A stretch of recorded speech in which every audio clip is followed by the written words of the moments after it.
So in this video, you'll learn how to customize the Google search bar on your Samsung Galaxy Z Fold 7. So if you want to customize how this search bar looks like on the home screen of your device, what you're going to do is just go ahead and long press on it. You should see a pop-up appearing on your screen, so just go ahead and tap on settings.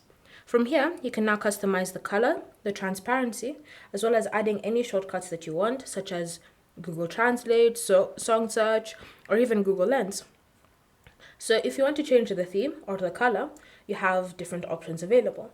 You have system, you have light, you have dark, you have the device colors option, and then you can tap on custom and create your own custom theme or hue. So you can choose to change the color as well as the saturation of the specific color you've chosen. You can scroll down and change the transparency and just have fun customizing it to your liking. Once you've selected an option that you'll prefer to use, you're then going to go ahead and choose which shortcuts you want to add. So by default, you have Translate and Song Search added to the search bar.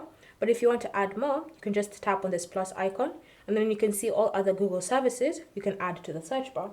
You can choose to add news, you can choose to add dictionary, and you can even choose to add weather. And then you can go back and you can continue adding other options.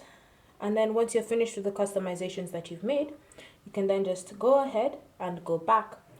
Now, when you look at the search bar of your Z Fold 7, you should see your brand new customized Google search bar on your home screen.